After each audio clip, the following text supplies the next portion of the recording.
Greetings, folkers. It's Haley, and we are back for week 5 of the chess meetup.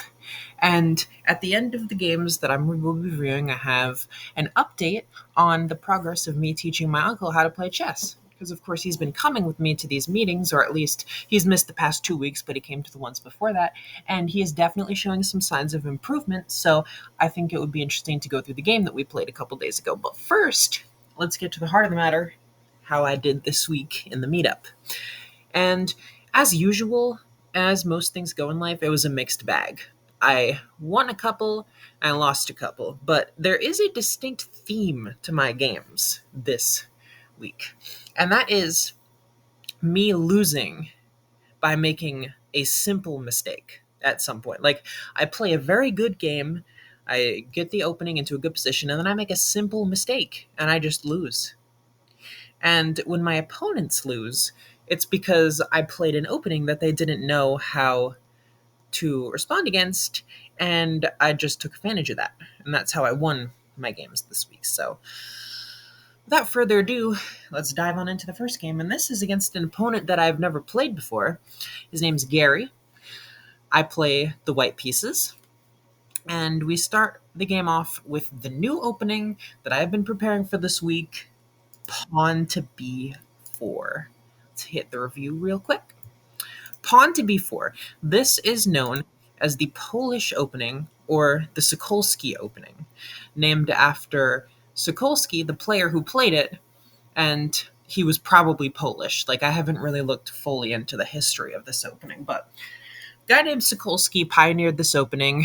The idea is to fianchetto your bishop on b2, and also to dissuade black from attacking the pawn by playing knight c6, because you can play b5. Like, picture that you play the Nimzovich-Larsen attack, which is 1b3.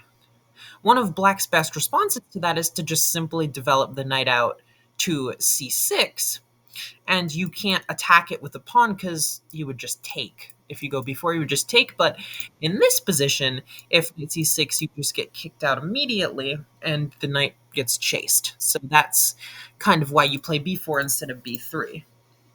The Nimzovich-Larsen is still a very viable opening, but the Polish, I think, takes that weakness away from it. So bishop e2, this intends to attack this pawn. And after d6, this is one of the most standard moves that Gary plays defending the pawn. It does block in this bishop, but most of the times in the Polish, for black, the bishop likes to go to e7, so that's not really a worry. I play the main line after this, which is c4. And you kind of, like, transfer this into something that kind of looks like a Queen's Gambit pawn structure, but it's moved over one to the left, like C and B pawns instead of D and C pawns. And the idea is just going to be to develop by pushing e3, defending this pawn, play knight f3, bishop e2, and castle kingside, and then maybe play moves like queen c2, knight d2. This is kind of the general setup that you're looking for. Bishop to f5. Now this is, I believe, slightly inaccurate because in the Polish, this diagonal can sometimes become a little weak, as can this diagonal, because white can play g3. And by committing this bishop early, you are now forcing your white is now forcing you to respond to this pressure on your pawn. And if you play a move like c6, bishop b2, there's a possibility of b5 opening up like this.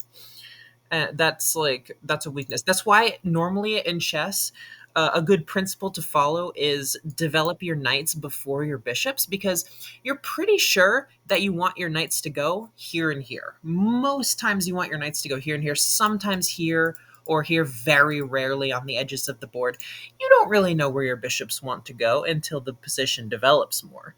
So by developing your bishop first, you commit to this structure where white can immediately punish the weakness that you created on b7. This is a bit of a higher level concept, but that is kind of the thinking why you develop knights before bishops. And obviously it varies on an opening by opening basis. Like, the point of this is to just develop this bishop here.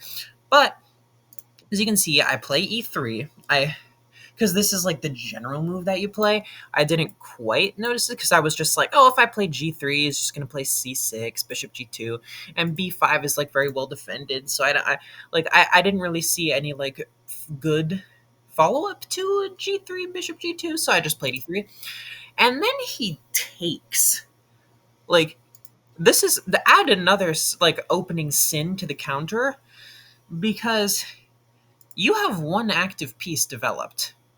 Why on earth would you take it? Like, not only are you giving up this piece in the center for a piece that hasn't even developed yet, this knight on b1 is kind of White's problem piece in the Polish because you don't really want to develop it to c3 because you block in this bishop. And this pawn needs to be committed forward before you can play this. And if you play this, you stop a3, guarding the pawn from any future bishop attacks. So this knight is like the hardest piece to develop. So by taking it, you help White improve their position, and you give up your only developed piece. Bishop to e7, like I said, the bishop. I'm moving on from that. Like White now has a very good position, but bishop e7 is the standard move. And now White should continue with developing moves like blah blah blah, like all this stuff, like standard moves. Knight f3. The computer still wants g3, bishop g2. He plays queen to d7, and as soon as this move came on the board, I started trying to think of ways to make this happen. But unfortunately, it's not that realistic because my rook is off of the A line, and I'm not able to push a4 and try to like play this and this, because if I play a4 now, he can just take. So upon realizing that, I don't tunnel vision, and I just simply develop my bishop to e2. I found this, I was kind of proud of myself for doing this because a few months ago, I would have tried to tunnel vision. I would have been like, okay, rook back to a1, a4, c5, and try to get this pin, when it doesn't even really work because there's c6. Like, I'm just proud of myself for not tunnel visioning there. Bishop e2 and bishop to f6. I understand the purpose of this move, which is to push this and attack the knight and challenge the bishop. But, like I said, knights before bishops. You don't know where this bishop wants to go. Usually it wants to go to e7 in this opening. So, like, just picture this. You develop to e7, and then you move it again to f6, taking away the development square from the knight, putting the bishop behind a pawn temporarily, and developing this piece in two separate moves. You're just wasting a lot of tempi in the opening. And, like, neither of your knights have developed yet. And as you can see here, I've put this piece out, this piece out, this piece out, and I'm ready to castle on the next move, which I do. Whoa, I hit the play button. Okay, so castles, yeah. He plays knight e7 because he took away this square. And now he's going to have to try to figure out, like, what he wants to do with this knight. Because, like, if you go to g6, there's not really a whole lot that you can do. And if you go to c6, you're blocking this square. So, really, this game so far for Black has been a story of, like, hindering your own development by, like, moving your pieces improperly. d4. When Black is underdeveloped, the king is still in the center. You just lash out in the middle of the board. Knight to g6. So he gets his knight out, and there's this interesting idea that I was kind of looking at in the game, which is h4. And I just discarded it because it's simply a loss of a pawn, but after de5, bishop e5, queen d1, rook d1, White is for choice definitely here because the bishop has two targets. Black's only piece that is even moved so far left in this position is the bishop, and nothing else is developed, and Black has weaknesses. The king is still in the center, but I didn't calculate far enough down the line. That was my problem last week. So I just played knight to d2 because my idea here is to go into the center and trade off for this bishop so that this square has one less defender. Queen e7, I'm not really sure the point of that move. Maybe he wants to free up the square for this because he realizes after knight c6 there's b5 or d5. Knight e4, knight d7, takes, and queen a4. The idea of this move, for me, was to force Black to commit a defensive piece And if you put the queen here, my idea was to slide back to c2 and then put a rook on the d file and attack the queen. And if c6, the idea is that b5 is pretty powerful in the future. I'm not really sure why I didn't play it now. Instead, I went bishop to f3 because the idea after, let's say he played like h6. The idea is actually to sacrifice the bishop for the pawn and get this fork, and you cannot protect your rook. In fact, you cannot protect both of your rooks. You are just going to lose. Well, I guess this rook is defended by the knight, so you're just going to lose this pawn, and then there's going to be a queen trade, and black is completely lost. Like, you don't want to go down that line. So wisely, he castles, and now this no longer works because it's not a fork. So rook fd1, he puts his rook on the d file, and I go bishop to a3, intending b5 hitting the queen. He moves the queen out of the way. Like, he's making sensible moves here. The computer might be like, wait, I see inaccuracy. But, like, at a human level, these are reasonable moves to make. Rook b c1. I'm trying to prepare b5, like, super hard. But I don't end up playing it till the endgame. He plays a6 because he's afraid of me playing b5. So then I play queen to b3 because I didn't like the idea of him playing, like, b5 and this stack being threatened. Like, the rook would hit my queen and bishop. I really didn't like that, so I just decided to get out of the way. Rook d1, we trade, and then he plays e4, kicking my bishop back. But the problem with that this pawn is facing is that it's pretty isolated. And if we trade off, like, these knights, this queen, like, this pawn is going to be a target for him, right? Knight e5, he just stalls a knight in the center. And once again, I could have played b5, but I played bishop to b2. Then he plays rook e8. I take, and then I play f4. And now, I'm sorry to say, folks, in this position, Gary did not play en passant, which was the best move. Because I figured that after en passant bishop takes f3, I would just have pressure here and I could finally play b5 after like a4 and just get a big initiative on the queen side. But he has the move g5 in this position, striking back at that bishop, forcing the bishop to move back, getting this trade with a check, and just having a very powerful rook. And b5 is kind of neutered. But he just moves the queen to f5, and in my scorebook, I wrote a little sad face emoticon because he didn't play en passant. Maybe he doesn't know about it, so after watching this video, hopefully he'll learn, because it is a fun move. a4, I'm really trying to prepare b5, h5, and finally the triumphant pawn break, pawn to b5 happens. We get takes, and then rook c8. And now I bring my piece out, and I hit the pawn, forcing him to commit a defensive rook and ruse. In this position, I missed a pretty simple tactic. You see, I was thinking about sacrificing my bishop in this position, because deflecting the rook off, and then this check. But after king h7, I was like, I don't have any more checks. But like what I forgot from a distance was that this was just a free rook completely. It's just a free rook completely, right? Hold on 1 second. I've got to plug this thing in.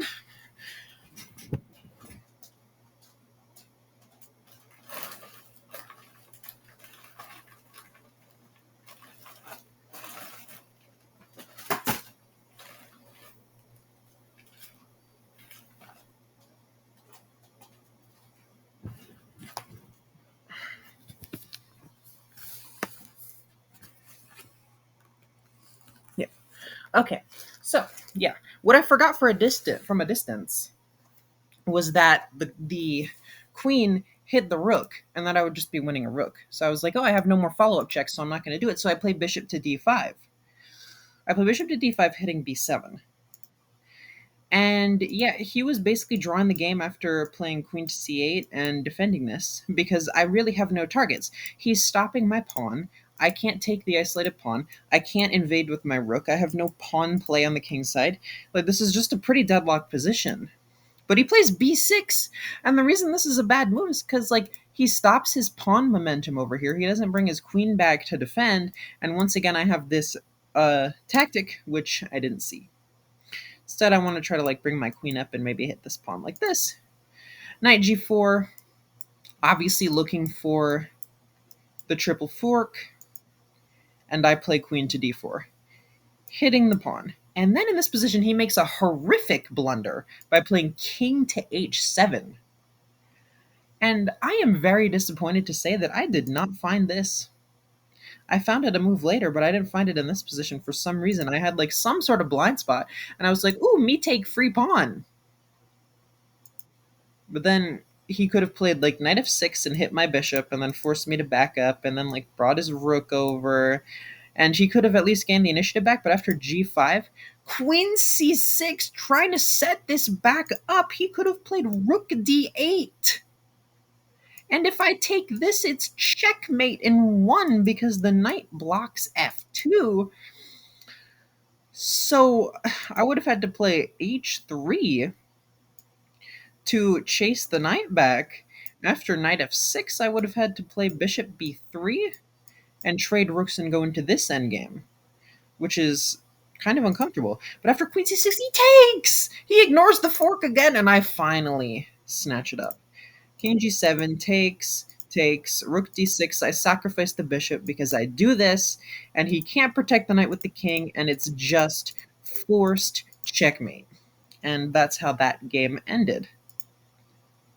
So, and then my next opponent is a familiar face from a few weeks ago, Mike. And this second game that I played, I almost don't want to show you guys because that's how embarrassed I am of it. Like the blunder that I make in this game is so elementary a level that like I almost wanted to just go home after this and delete my chess.com account and just never play chess again. Or start a new one and purposely place myself like 1,000 points lower. Because that's what I felt like after this game. It started off with maybe we don't even really have to run the review here, but it started off with a Caro-Kann, knight f3, d5, takes, d4. This is just an exchange Caro-Kann with both sides. Like, see, we're both following knights before bishops, put pawns in the center, all these opening principles. Bishop e2, queen c7. This is an interesting move that sometimes I like to play with the idea of preventing white from playing bishop to f4. But the reason that it's not preferred by the computer is because you could be using it to develop your bishop. But the idea is that this light squared bishop in the Caro-Kann can go to one of two squares, either g4 or f5. And right now, both of the squares are open, because in some situations, like white will play a move like h3, making this square the only one that you could develop to. And if you play queen c7 in this position, white could play bishop d3, and now this bishop is really struggling. So while I still have both squares open as options, I decide to prevent white from playing bishop f4. He castles, and then I develop my light squared bishop out. He kicks me out, and in the Caro-Kann, it's usually a good idea to trade that knight because this bishop is not going to have any targets. Now the computer's like, play rook d8 instead. Like e6 is the standard move in the Caro-Kann. I don't really understand why it's bad, but here is where I already start getting into trouble. Rook e1, and I play bishop d6. Just losing this pawn. Like, I should have just been a little bit patient and played knight f6, guarding the pawn, and then bishop d6, and I would have had a fine position. But I decided to rush and play bishop d6. And not only that, folks, bishop d5, knight ge7, bishop takes, queen d3. I play knight f5! I blunder another piece with this pin, and I just throw in the towel. I resign the game because I felt like an absolute idiot. Uh, I don't even understand what the blind spots were there. But everyone else was still in their games, so we decided to fire up another one between us. And this game was way better for me. because I was determined not to make a fool of myself again, and I did not make a fool of myself in this game. I played at 90% accuracy.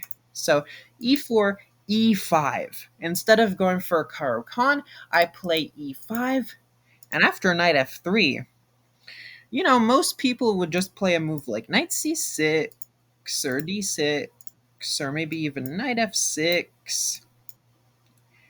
But the opening that I've been studying a little bit recently with black against e4, knight f3 is f5, known as the Latvian gambit. The computer hates this opening because it sees like a 12 move long reputation for it, but it it's really poisonous for white if they don't know what they're doing. So like if white takes the pawn first of all, then you push this pawn up, attacking the knight. If the queen tries to pin your pawn to the king, you just play queen e7 and the threat remains. So let's say white knows not to do that and plays knight d4. Then you play knight f6 because you are preventing queen h5 check, which would be dangerous. Also, fun side note, this is very similar to the Vienna. E4, e5, knight c3, knight f6, f4. This is the Vienna gambit. And it's basically the same idea. If takes, you push up to e5, hitting the knight. And then in this one, it's even worse because the knight doesn't have any squares to go to. You notice they're all controlled, so knight g8. And then you play knight here to prevent queen h4 check. So it's very, very, very similar ideas in both cases. So you play knight f6, and then if white plays a normal developing move, such as bishop c4, this is where you step on the gas. c5 attacking the knight, knight b3, and then d5 attacking the bishop, and the bishop moves back to e2. Then you go knight here, threatening this, and the knight can't go here, so it would be trapped, so then d3 would have to be played, and black has the initiative. Black is just going to take back the pawn on f5 and be much, much better. That's kind of the idea of the Latvian gambit, but the best move against Latvian gambit is what Mike plays. It's knight takes e5. And black could, I guess, take back this pawn, but the problem is queen h5. This is the purpose of taking back with the knight, is to put the knight on e5, discourage taking back, because there's just this and you can't take back because of the rook. This is a very common idea in a lot of openings where the f pawn is pushed early, right? So instead of taking, queen f6 is the main line, attacking the knight, d4, and then d6. And the main line here goes knight c4, f takes e4, knight c3, hitting this pawn, which would hit the queen, and also preventing d5. And then black has to find queen to g6, guarding the pawn and threatening this. And it's a pretty interesting tactical game. And if white knows what they're doing, they will be much better. But after d6, a lot of players, Mike included, get sucked in to thinking that this queen check is still a good move. But in this position, it's not. Because remember, in the last position, the queen wasn't guarding this pawn, and then this could just be played because of this pin. But now, not only is there not a pin on the pawn because the queen defends the rook, but the queen also defends the pawn. So, like, this piece and this piece are both hanging. So white's just going to end up losing a piece for a pawn here. Knight g6 takes, and bishop takes. And black just has an extremely comfortable, workable position. Knight c3 is developing bishop to c2. And this is a pretty interesting point. Knight c6 is the best move, trying to win back this pawn. And let's say white pushes that pawn. Then you play knight d4, going for this fork. And the point is that you can't defend it with the king because you're just going to lose this pawn because it's guarded two ways, like king to d2 and then this. And after rook b1, you can just go knight b4 and target this and hit the rook, and it's just really good. Knight c3. Bishop c2. Knight d5. Here, I protect the fork by going king to d8, blundering a check, which is a little bit inaccurate. What I should have done is play king to d7 getting out of any of this check, preparing a move like c6, and if the knight goes to e3, hitting my bishop, I just back up. I'm fine with this, and then I just play moves like knight c6, going after this pawn. Maybe play like manual castling on this side of the board, and I just have a very very comfortable position. Knight d5, king d8, bishop g5, and we get some trades, and then bishop c4.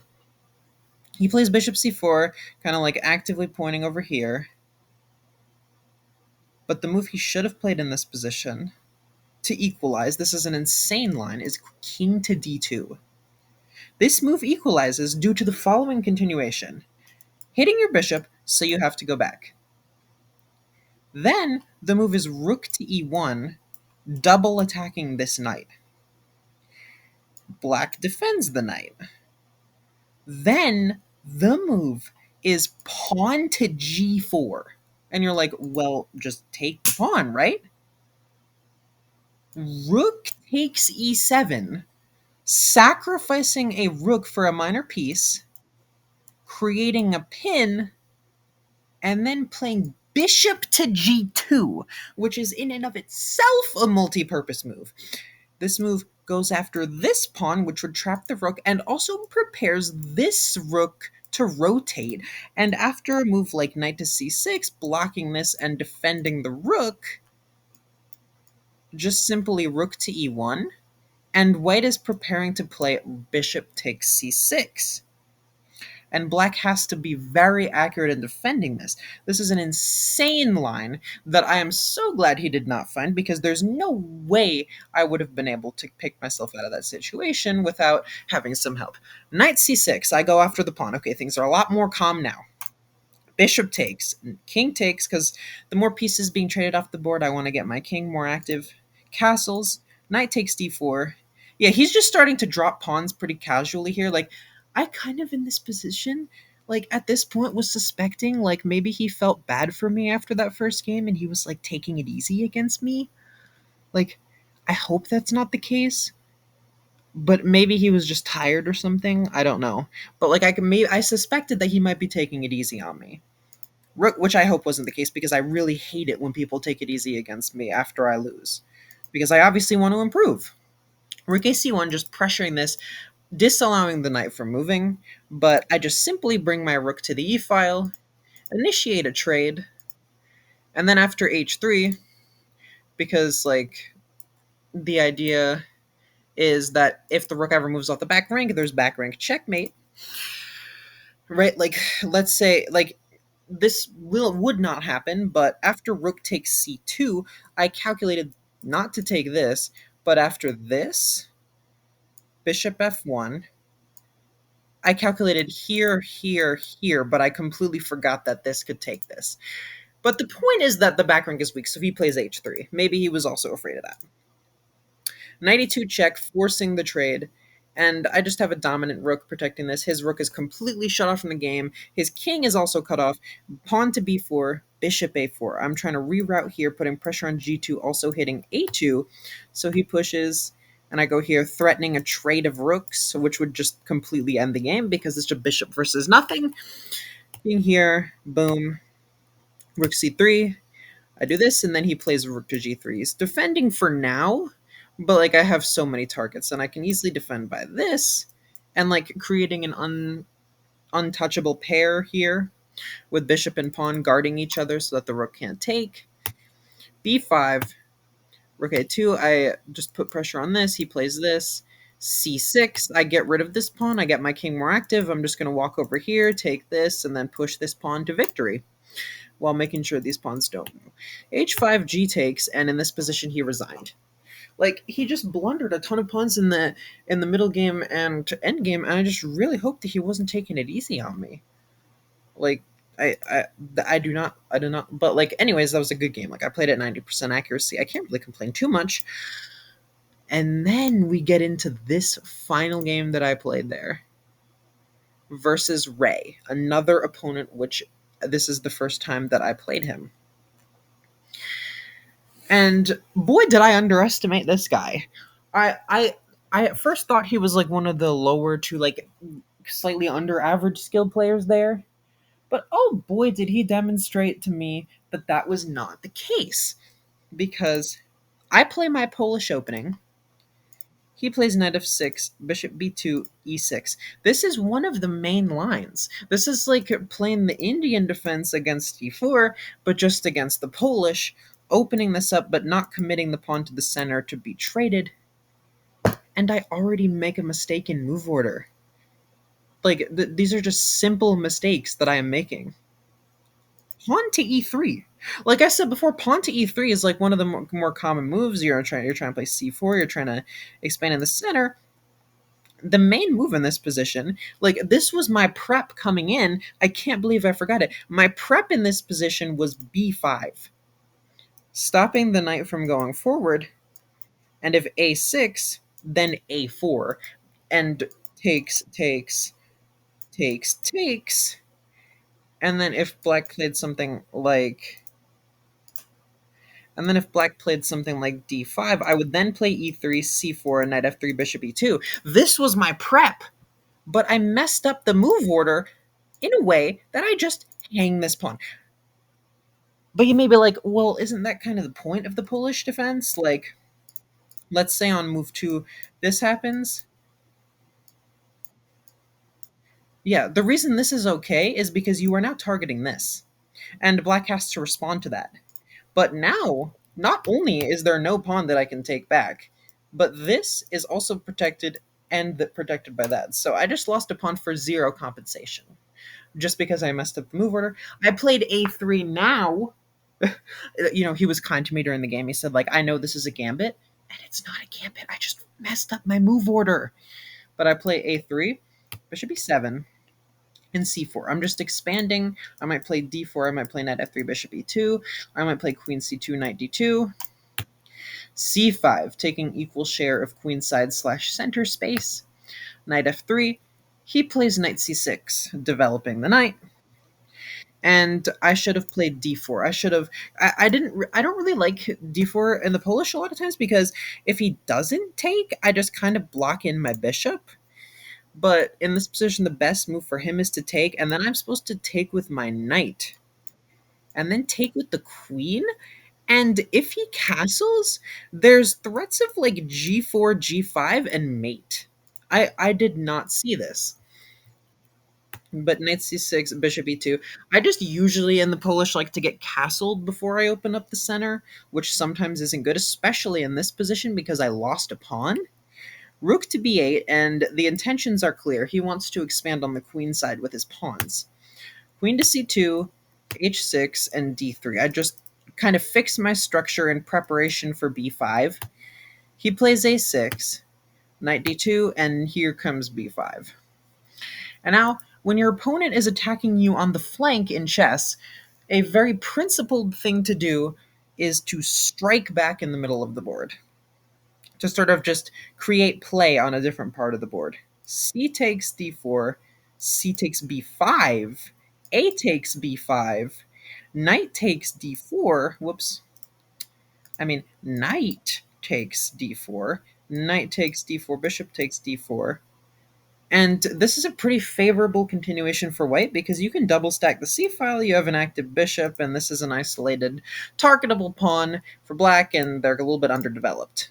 Obviously, black is still up a pawn, but you have a little bit of compensation. But I don't exactly go on the most direct way of striking back in the center. I play knight e5, because a secondary idea of the Polish is to fight for these center dark squares in e5 and d4, and that's what I do here with my knight. Bishop b7, rook b1. I'm trying to contest the b-file, maybe like slide my bishop up or back, and contest this and try to win it. d5. He just gets a big center mass of pawns. It was probably better to play d6 and just kick my knight out of the center and just kind of fix c5, but it's fine. That's kind of nitpicky. Takes, and this pawn mass is very threatening, and it will ultimately lead to my demise in this game. Spoiler alert. So knight c6, bishop c6, knight f3. So my idea here was to just trade off one knight and then rotate the other knight to still control these center dark squares. But Counterintuitively, the best move in this position was to trade off your dominant Polish bishop and then play queen takes c5, because what you're forcing black to do here is take with the pawn because you want to keep defense of the c5 pawn. So the computer's like, hey, you can trade off your Polish bishop if you're creating double pawns in front of the king. But as a human, you're like, oh, this is my powerful bishop. I don't want to trade it. That's the entire point of my opening, to put it there. So yeah, bishop c6, and then I play knight f3, and I just kind of slowly build for the center with d4. And I thought that after c4, I could play knight to e5 and be kind of double targeted. So if he played a move like queen to c7, I could play f4. And this is like an idea in a lot of like queen's pawn openings where you get d4, f4, e3. This is called the stonewall pawn structure. And then you get a knight on e5, blockading black from advancing. But it's not as good in this position because white is super cramped. Like black has way too much space in the queen side in the center, and this knight could be kicked out in the future. Black can build on some weaknesses. Like black has way too much counterplay around the knight for this to be powerful at all. But he takes, which is fine. I take with the f pawn, keeping the center blockaded and maybe opening up the f file, which will prove later in the game to have pretty good counterplay chances for me. Rook a8. I defend the pawn. Then he goes here. His idea is to bring this rook. And I come up with a kind of a strange idea to defend this. I play queen to c3 with the idea of opening up this diagonal for the bishop to do this. What I should have done here was immediately try to create counterplay like this, forcing this bishop to go back, and then play bishop d1. They're like, haha, I made you put your bishop back. Like, stupid. Like that's basically the point. The computer's like, haha, I made you misplace your bishop. But I didn't do that. Instead, played bishop d1 right away with the bishop still on c6, and he plays b4, and all pandemonium is about to break loose in this position. He takes b4, bishop takes b4, and in this position, I could have played the move. I completely missed this during the game, but I could have played the move rook takes a4, intending after this to have a rook and bishop for a queen, which is still not great for me, but it's at least a material balance that I can try to use because I'm going to play like bishop e2, rook a1, and like try to get some chances. But also, if in this position he takes the rook with the rook defending the bishop, then I would play queen here, and I have no target on a1 because the way that I do it in the game is after queen c1 takes, my bishop is just sitting on a1, like behind two pawns of mine that have no way to move in the near future unless he stupidly plays a move like f6.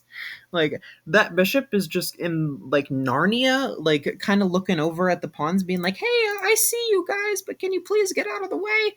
Like it's just kind of out of the action.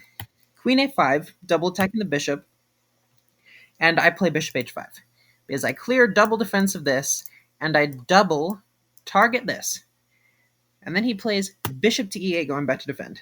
I then play queen to d1, eyeing this rotation on the light squares to pressure this pawn. He finds a very accurate move, bishop to d2, just pressuring my weakness. And if this pawn falls, then these pawns are going to fall, and these pawns are just going to become super deadly. So I cannot let that happen. I play queen f3, eyeing this and defending e3. He has to bring the rook to defend. I then play bishop to b2 with the intention of bringing this rook here and contesting this. And if I'm able to trade along the a file, I'm going to be completely fine. So he has to stop that somehow. And he stops it by playing c3, forcing me to go back, then rook c7.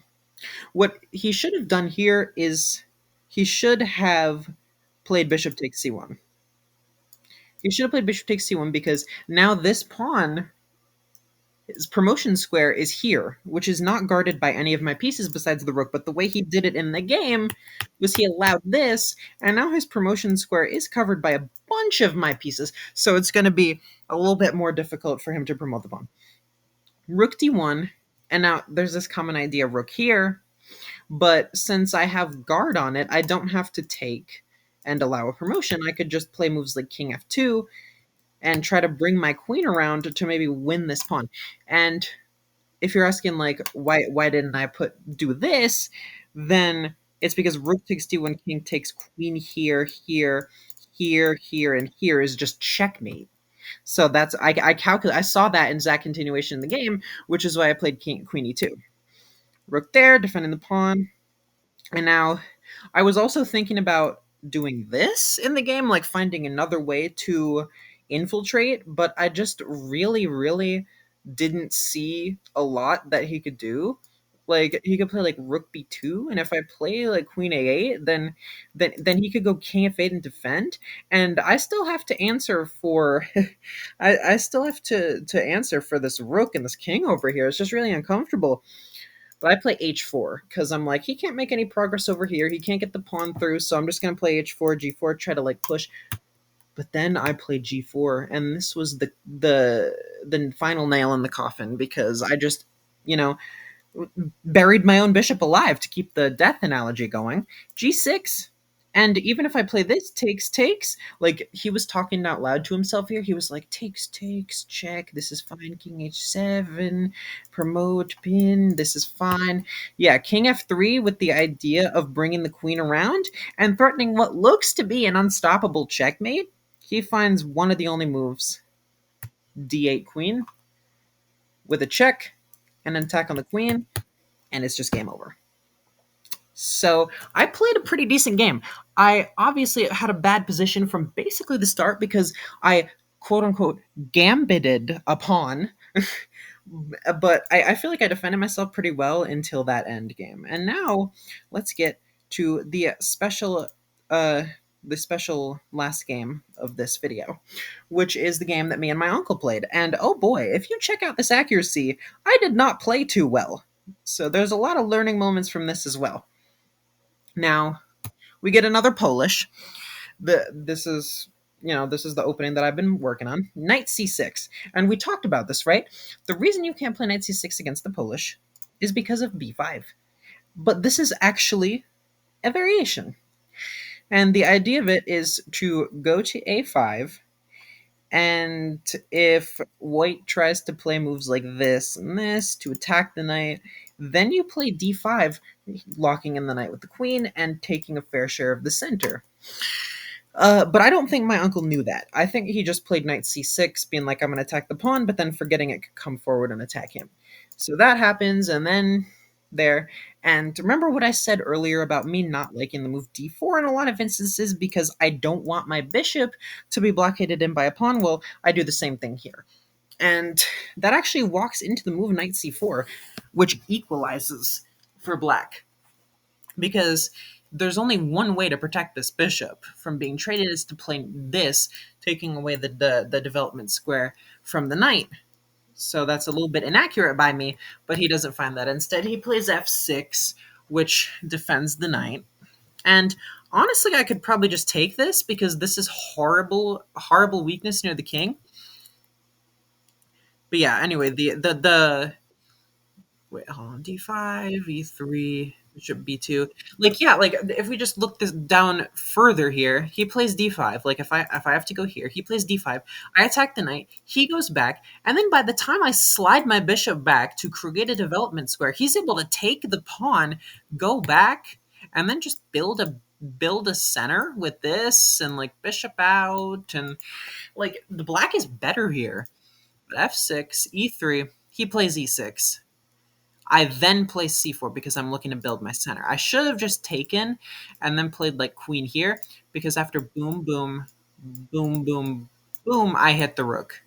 And this is just really uncomfortable for black to deal with. But c4, bishop c5, and this looks like a fork. But he finds the only way out. Kudos to him, which is bishop to b4. Checking.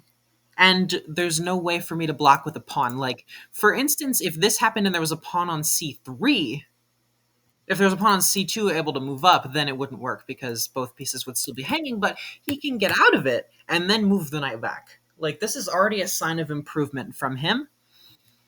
Knight f3, d6. He's just kind of building a fortification of pawns here. It's a little bit hard to actually get through. And I should be playing the move like queen to b3, just putting pressure on this, and like bringing my queen out to more active square. But I play bishop t2, the standard bishop development. Knight e7, castles, castles. Just like this game is incredibly normal so far for a game between me and him. A3, and he apparently should have taken. Not really sure why. It seems like you're giving up a really powerful piece, but the computer says what it says, and sometimes we just ignore it. Like that kid who uh, like comes in and is like in the honors math and stuff, and then they go into like a normal math class and they raise their hand to every question. Like that's what Stockfish is. It's like, ha ha, ha, you don't know the best move in this position, and we're just like, look, we're just trying to have fun and improve on our own, bud. Bishop a5, e4. So I'm trying to build a big mess and e5 back in the center, but he plays e5. He plays e5, striking back immediately. Takes, knight g5. This is a very weird move by him because I can take, and he has doubled pawns. These are a little bit less targetable now, and this pawn is isolated. And what I should have done was takes, and then played knight d5 because this is a pretty powerful square. But the way I do it in the game, I play knight d5 first is a little bit inaccurate because now the queen can't come here with check because the knight and rook both stop that. So this is a little bit inaccurate, but again, very nitpicky. Rook f7, takes, and e5. I go after the queen d8, and then I play bishop to g4. I play bishop to g4 looking for like a takes, and an e6. This is what I'm looking for. But he plays bishop to f5. He thinks he's being sneaky here, but I have the move e6, which utilizes a concept in chess known as X-ray defense. I defend this pawn through the enemy bishop, so he can't take it. Queen to c8, and then I play queen to d4. I decide to get way too fancy here. What I should have done was just take the free rook and then play like queen f3 pinning this, and I'm just completely winning. But I play queen d4 because I'm like, haha, I'm threatening mate, and then I'm going to take this and checkmate. But he can just do this. He can just do this, and then who's exactly mating who in this position? I can't fork, and this is just a trade, and black actually has a lot of chances still left in this position. Like who's mating who? But he plays bishop takes e6, which is a blunder because of rook to f1, and you're like, well, Haley, you just lose this. Like, why are you purposely sacrificing in exchange? But the idea is this bishop is pinned to the queen, and if bishop takes bishop, then knight takes e7, rook e7 here, and this mate threat is pretty much unstoppable. But I don't see that in the game. Instead, I play bishop e6, and he takes, and I still can't give this fork. So I play bishop to c3, trying to trade it off, and then land the fork, and then maybe bring. Because I also didn't see any reason why I should be sacrificing in exchange to put a bishop here to rook here and attack the queen. So he plays c5, and I couldn't resist in this position. I could have taken the bishop, right? No, I actually couldn't have taken the bishop. I could have taken the pawn, right? But en passant. Of course, I have to play en passant. How often do you get to play en passant? And he also forgot about it, which is actually fairly common in new and intermediate players to forget about en passant. He plays rook d7, pinning my knight to my queen, but I take, and then I bring my rook to attack the queen because this bishop no longer stops this. He plays queen to c6.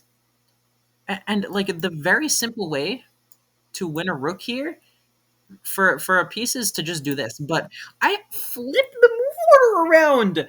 I'm looking like he takes, but this isn't checkers. He's not forced to take. When he's able to take, he can just play king h8, move out of the way, and then takes. This knight is still pinned, and he can play moves like this and apply more pressure. I'm not even sure I'm even better, but rook a to d8. Queen to d4, I'm again threatening this, but queen to g6 holds on, takes, and then I take the pawn on a7, losing this. I take the pawn on a7, losing this, and my knight is now under attack. So I go queen to c5, hitting this and protecting the knight.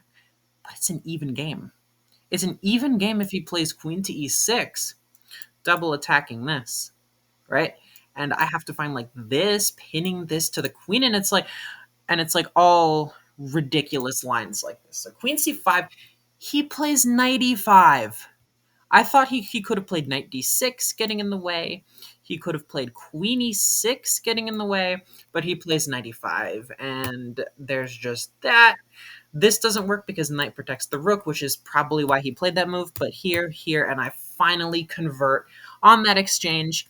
Then take the pawn on b7. I was like, hey, I'm not even worried about your pawn, but after this, attacking my queen, I was worried. There, I pin, I put more pressure, and the game is just over. And he resigns in this position, but it would have ended by me playing queen at f5 and then pushing this pawn to make a queen and then ladder mating. Oh boy. I think overall the games this week were better than last week, especially considering I'm playing a new opening, but there's still a lot of improvement that I need to do before I can call myself like a good chess player. Let me just tell you that right now. But anyway, I've been the amazing Haley, and I will see you in the next video.